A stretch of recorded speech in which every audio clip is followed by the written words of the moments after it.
My name is Catherine Morgan. I am 33 years old. 5 years ago, my family pushed me into marrying a man I had doubts about, insisting he was the perfect choice for our family. Now, 5 months pregnant and cornered in a Cleveland lawyer's office after an emergency room pregnancy scare, my mother leaned in and dropped the bomb. We knew your husband used donor sperm for the IVF, and we kept it quiet to protect the family name from a messy divorce. My heart pounded as the truth hit. I was carrying a baby built on lies my own family had hidden.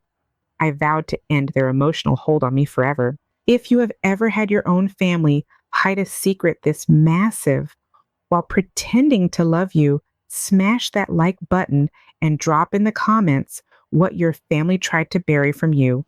I read every single one. That lawyer's office smelled like old coffee and panic. The fluorescent lights buzzed overhead while my mother sat ramrod straight across the polished table, her hands folded like she was about to deliver a sermon instead of a gut punch. My father sat beside her, jaw tight, saying nothing yet. My older sister leaned against the wall, arms crossed, watching me like I was the problem that needed fixing. The pregnancy scare earlier that morning had been real enough. Cramping, spotting the whole terrifying roller coaster that sent me straight to the emergency room. But the moment the hospital discharged me with instructions to rest, my family had insisted we talk this through as a unit at their lawyer's office downtown. I thought it was about medical paperwork or insurance. I had no idea it was about detonating my entire marriage. My mother did not waste time. She said we knew about the donor sperm your husband used in the IVF. We helped keep it quiet because a divorce would destroy the family name we have spent decades building in this city. You have always been the dramatic one, Catherine. We did what was best for everyone. The words landed like ice water down my back. I gripped the edge of the table so hard my knuckles went white. 6 years earlier, I had met my husband at a neighborhood block party right here in Cleveland. He had seemed steady and attentive, the kind of man who remembered how I took my coffee and asked about my job as a customer success representative at a small tech firm. My family had practically thrown us together. My mother called him a good provider within the first month. My father nodded along. My older sister texted me daily encouragement. When I mentioned a couple of red flags, little things like how quickly he wanted to move in or how often he asked about my long-term plans, they shut me down. You are overthinking again, my mother had said, then the same tone she used now. Stop sabotaging something good. We dated for 6 years before the wedding. 3 years of trying for a baby naturally ended in heartbreak after heartbreak. My husband suggested I, VF himself, research the clinic, handled the paperwork. I was grateful at the time. The second cycle worked. 2 pink lines that should have been the happiest moment of my life. Instead, small violations started piling up almost immediately. My mother would call every single morning to ask if my husband had made me breakfast, yet as if my worth now depended on how well he played the doting father-to-be. My older sister would send articles about strong marriages during pregnancy and follow up with texts that felt like warnings. Do not rock the boat now, Catherine. Think of the family. My father would stop by unannounced with takeout and lecture me about how important it was to keep the peace for the sake of the baby. Those were the repeated small cuts, the ones that bled slowly. Then came the pregnancy scare this morning. I drove myself to the emergency room because my husband was in an important meeting he could not miss. When I called my family from the hospital bed, they showed up within the hour, but not to comfort me. They showed up to control the narrative. And now in this lawyer's office, the mask was off. My mother kept talking, her voice never rising, which somehow made it worse. Your husband came to us months ago. He was honest about his infertility issues and the arrangement he made at the clinic. We agreed it was better for you not to know. A single mother in our circle would have been gossip for years. We protected you, Catherine. We protected all of us. My stomach twisted so hard I thought the cramping might start again. I looked at my father, hoping for something, anything. He just stared at the table. My older sister finally spoke. You have always been too independent for your own good. This baby needs stability. not your ego. Stop making everything about you. I stood up so fast the chair scraped loud against the tile. You helped him lie to me about my own child. My Aunt Valerie, my mother's sister, had slipped into the room while my mother was talking. She placed a hand on my shoulder, the touch light, but possessive. Sweetheart, think about the bigger picture. Your cousin Brian is already telling everyone at church how excited the whole family is about this baby. A scandal would hurt all of us. I shook my aunt's hand off. My pulse hammered in my ears. The lawyer, Michael Hayes, cleared his throat awkwardly and suggested we all take a breath.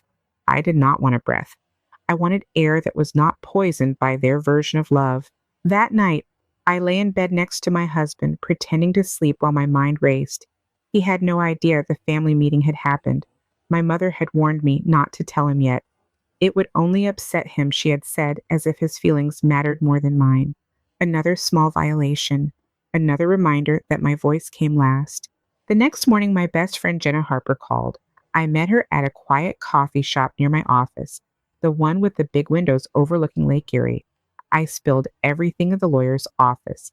My mother's confession, the way my older sister had looked at me like I was the selfish one. Jenna's eyes widened. They knew the whole time I nodded, tears stinging. They helped cover it up for the family image. Jenna reached across the table and squeezed my hand. You need proof, Catherine. Hire someone. Do not let them gaslight you into staying silent. Her words lit a spark. That afternoon, I contacted a private investigator, Laura Ellis, a no-nonsense woman with 20 years of experience digging up family secrets in Cleveland. I met her in a small park by the Cuyahoga River, away from anyone who might recognize me. I told her the story. She listened without interrupting, then leaned forward. This is bigger than you think. Your family did not just stay quiet. They actively discouraged you from asking questions. That is coercion. I will start digging into the clinic records and your husband's finances. Give me 10 days. 10 days felt like forever, but I agreed. The small violations kept coming in the meantime, each one sharper than the last. My father showed up at my door 2 evenings later with a casserole my mother had made. Your husband told us you have been tired, he said. We are here to help. Family sticks together, especially now. I wanted to scream that family had been the ones stabbing me in the back, but I bit my tongue. Another small cut. My older sister texted the next day. Mom said you seemed upset at the meeting. Remember, this baby is a blessing for all of us. Do not make choices you will regret. The message came with a photo of her own kids, smiling like a reminder of what normal looked like. My Aunt Valerie called on the weekend. Brian mentioned you looked pale at the lawyer's office. We are all worried. Come to dinner Sunday. Your husband can come too. It will look better if we present a united front. United front. The phrase made my skin crawl.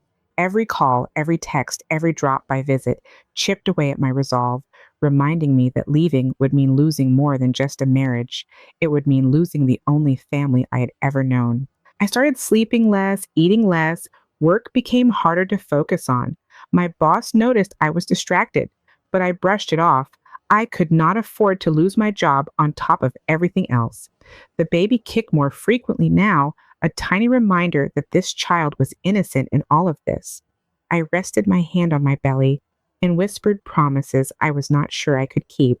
On the 8th day, Laura Ellis called me with an update. Her voice was calm but urgent. I have the clinic records. Your husband paid for the switch, just like your family said. But there is more. He has been in debt for a long time, and your family knew about the debts too. They loaned him money last year to keep him afloat, so the marriage would not collapse. My knees nearly gave out. They had not just hidden the truth, they had invested in the lie. I hung up and stared at the phone. My hands shook.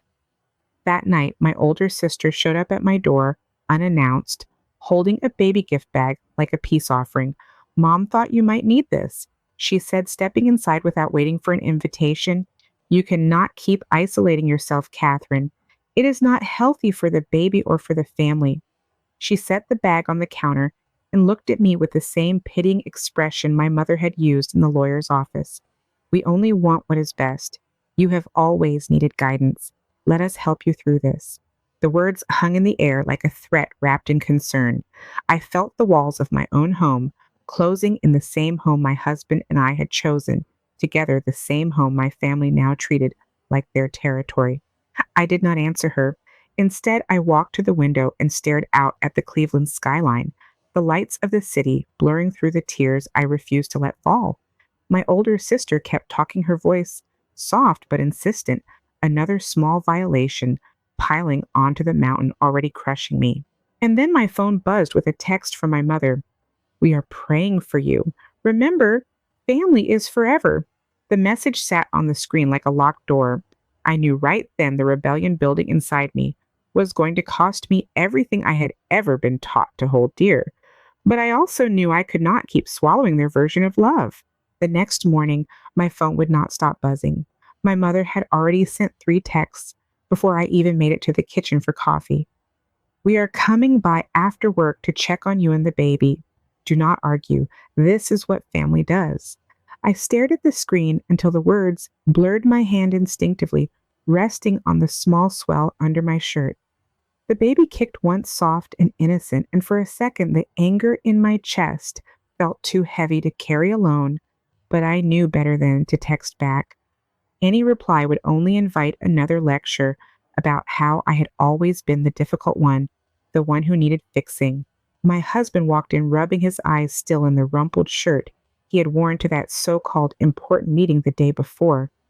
"Everything okay?" he asked, voice casual like. The world had not cracked open in a lawyer's office 24 hours earlier. I almost laughed. He had no idea my family had known about the donor switch from the beginning, no idea they had helped bury it to keep up appearances in our Cleveland neighborhood. I wanted to scream the truth at him right there over the coffee maker, but my mother's warning echoed in my head. It would only upset him, she had said, as if his comfort mattered more than mine. Another small violation, another reminder that my feelings came last in the family pecking order. I forced a smile instead, just tired. He kissed my forehead and left for work, none the wiser. The moment the door clicked shut, my older sister called.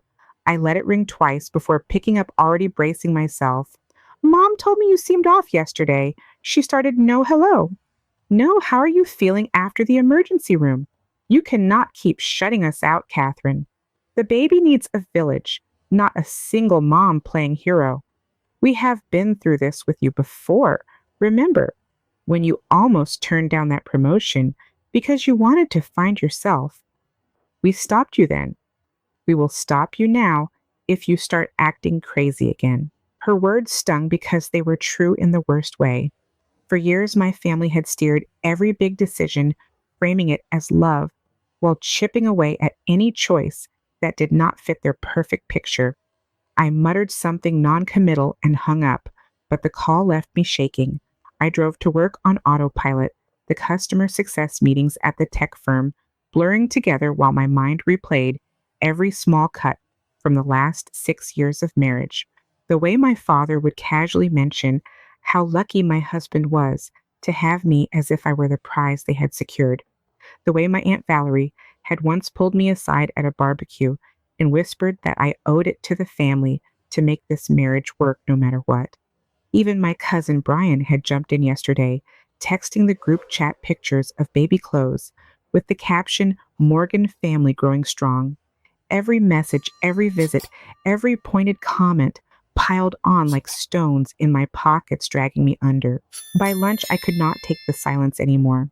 I slipped out of the office and called Laura Ellis, the private investigator, from my car in the parking lot. Her voice came through steady and sharp. "I have more, Catherine. Your family did not just stay quiet. Your mother personally spoke to the clinic administrator 3 months ago to make sure no paperwork ever reached you. She paid for the discretion out of her own savings account. And your husband has been sending updates to your father about the pregnancy like it was some joint business venture. They have been managing you, not supporting you." My grip tightened on the steering wheel until my knuckles ached. Managing me. The phrase landed like a slap. I thanked Laura and hung up, but the new information sat in my stomach like lead. That evening, my Aunt Valerie showed up at my door with a casserole and a forced smile, my cousin Brian trailing behind her carrying a gift bag. Your mother asked us to stop by, my aunt said, stepping inside without waiting for an invitation. She is worried you might be overthinking things again. Brian here has been telling everyone at church how excited we all are. A little unity goes a long way, sweetheart. Brian set the bag down and grinned like we were all in on some joke. Yeah, Catherine, you looked stressed yesterday. Remember family first. We have your back even when you do not see it. The words were sweet on the surface, but the undercurrent was clear. They were closing ranks, making sure I understood that walking away would mean walking away from all of them. I thanked them politely and ushered them out as quickly as I could, but the visit left me drained. Another small violation, another evening spent pretending everything was fine while my husband watched television like nothing had changed. The following weekend, my father finally spoke up during an unannounced family dinner at my parents' house. My mother had orchestrated the whole thing, texting me that it was just a quiet meal to celebrate the baby. My husband sat beside me oblivious, while my older sister passed the potatoes and my Aunt Valerie kept refilling my water glass like I was fragile glass. Halfway through the meal, my mother set her fork down and looked straight at me. We have all been talking, Catherine. It is time you let us help plan the nursery. Your husband agrees it would be best if we kept things traditional. No more of this independent streak that has always caused problems. My father nodded slowly, the first real sound he had made in days. Your mother is right. We have invested a lot in this family. Do not throw it away over pride. The table went quiet except for the clink of silverware. My older sister shot me a look that said I had better not argue. My husband just smiled awkwardly and squeezed my knee under the table as if this was normal. I felt the walls of the dining room press in every familiar painting and family photo, a reminder that this house had always been the stage for their control. I pushed my plate away and stood up, voice shaking for the first time in weeks. I need some air. I stepped out onto the back porch, the cool Cleveland night air hitting my face, and for a moment I let myself breathe. But my mother followed me outside, closing the sliding door behind her with a soft click that felt final. You are embarrassing us in there, she said, voice low and laced with that familiar disappointment. After everything we have done to keep this family together, you are still choosing yourself first. Think about the baby.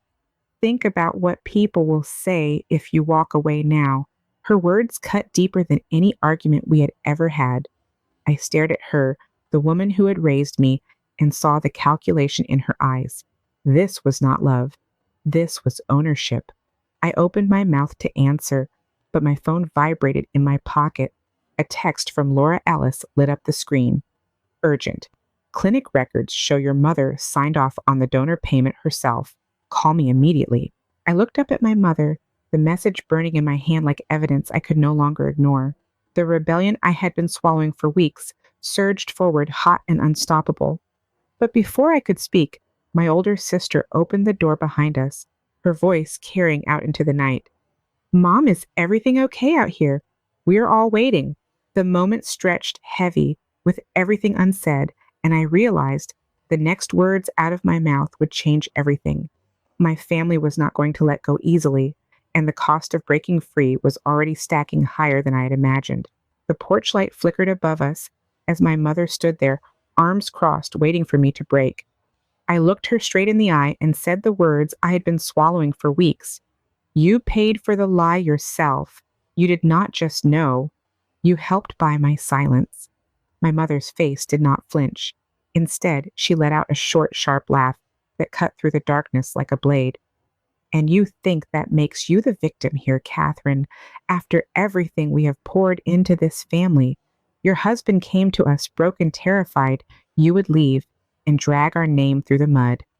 We fixed it the way we always fix things for you. You have always needed us to clean up your messes. The dramatic daughter who could never just be grateful. The words landed exactly where she meant them, to twisting something deep in my gut. My older sister pushed through the sliding door, then her voice low and urgent. Mom, keep it down. The neighbors. But my mother waved her off, eyes never leaving mine. Let them hear. Maybe they will finally see what we have been dealing with for years. You think walking away now makes you strong. It makes you selfish. The baby deserves better than a mother who tears everything apart because her feelings got hurt. My father stepped out behind her, silent as always, but his shoulders slumped in a way that told me he had heard every word. My Aunt Valerie appeared, next her hand on my older sister's arm, like they were forming a wall. Sweetheart, your cousin Brian is already inside telling everyone at church how proud we are. Do not ruin this for all of us with one selfish decision. I took a step back the wooden porch, creaking under my shoes. I am done owing you anything. My voice came out steadier than I felt. The baby kicked hard, then, as if agreeing, and I pressed a hand to my belly. Laura Ellis's earlier words echoed in my head, the ones about my mother, speaking directly to the clinic administrator. There was no misunderstanding left. My family had not protected me. They had controlled me. My mother's eyes narrowed, the sarcasm dripping now like venom. Done owing us. After we kept your husband's secret so you could keep playing house in that cute little starter home we helped you afford. After we made sure the neighborhood still smiled at you instead of whispering, you are 33 years old and still acting like a child who did not get her way. Grow up, Catherine. This is what family looks like. It is not always pretty, but it is real. My older sister jumped in, voice rising just enough to carry. You have always been like this. Remember when you wanted to quit your job at the tech firm last year because you were burned out? We talked you out of it. We always talk you out of it because we know better. The baby needs stability, not your latest rebellion. The confrontation hung there thick and final, but I felt something shift inside me. Not anger anymore, just a quiet, bone-deep exhaustion. I turned without another word and walked back through the house, past my husband, who was still sitting at the table looking confused, past my cousin Brian, who was mid-sentence on his phone about family news. I grabbed my purse from the entry table and kept walking until I reached my car in the driveway. My mother followed me all the way to the curb, her heels clicking fast on the concrete. If you leave now, do not expect us to be there when the baby comes. We will not chase you, Catherine. We have done enough chasing. The threat was delivered with that same calm tone she had used in the lawyer's office weeks earlier, but this time it felt like the last small violation I would ever allow. I slid into the driver's seat and started the engine without looking back. The next 2 weeks passed in a blur of hushed phone calls and half-packed boxes.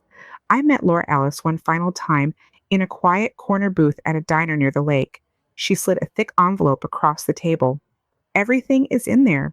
Your mother's bank records, the clinic emails, even the texts your husband sent your father updating him like it was a group project. But Catherine, this is not the kind of evidence that wins in court if you are not willing to burn bridges publicly. Your family will fight dirty to keep the story quiet. I took the envelope and felt its weight in my lap. I'm not looking to win anything anymore. I just need to stop losing myself. Jenna Harper met me at my apartment the following evening, helping me sort through baby clothes, while I told her the porch conversation word for word. She listened the way only a real friend does, then said softly, You know, they will spin this as you abandoning them. Are you ready for that? I nodded, though the truth was, I was not sure. The small violations had stopped coming after that night on the porch. No more casseroles, no more texts, no more surprise visits. The silence was louder than any lecture had ever been. My husband sensed something was wrong, but I told him the truth in pieces over 3 long evenings, watching his face go from shock to defensiveness to something close to resignation. He did not fight when I asked him to move out. He simply packed a bag and left, muttering that my family had warned him I could be difficult. The baby came 3 weeks early on a rainy Tuesday morning. I drove myself to the hospital, the same emergency room where the scare had started everything. No one from my family was in the waiting room. No text checking in, just Jenna Harper holding my hand through the delivery and the quiet beeps of monitors keeping me company. When the nurse placed my daughter in my arms, tiny and perfect and completely mine, I whispered the promise I had been holding onto for months. It will just be us, little one. But we will be okay. The first month after her birth was the loneliest stretch of my life. I went back to work part-time at the tech firm, my boss giving me understanding looks, but no extra help. The neighborhood ladies dropped off meals with polite smiles, but their eyes held questions I never answered. My phone stayed quiet, except for Jenna's daily check-ins and the occasional automated reminder from the pediatrician. My mother never called. My father never stopped by. My older sister sent one single text on the baby's 1 month birthday, a photo of her own children with the caption, "Thinking of you both." I stared at it for a long time before deleting it without replying. I set the boundaries, quietly and completely. No more family dinners, no more explanations, no more allowing their version of love to dictate my choices. The house felt too big. Some nights, the silence pressing in, while I rocked my daughter to sleep and wondered if I had made the biggest mistake of my life. But every time the doubt crept in, I remembered my mother's voice on that porch, calm and cutting, telling me I was the dramatic one for wanting the truth. I remembered the way they had all circled together not to lift me up, but to keep me in place. Family, I learned the hard way, is not the blood that binds you when it suits them. It is the hands that reach out even when it costs them something. My family had chosen the easier path every single time, the one that kept their image intact and their control secure. I chose the harder one, the one that left me standing alone in a quiet Cleveland apartment with a baby who looked up at me like I was her entire world. Some mornings I still catch myself reaching for the phone to call my mother, the habit carved deep after 33 years. Then I remember the lawyer's office, the porch, the envelope full of proof I never used. I set it down and pick up my daughter instead. The loneliness sits with me like an old friend, now familiar and heavy, but it no longer feels like failure. It feels like the price of finally breathing on my own terms.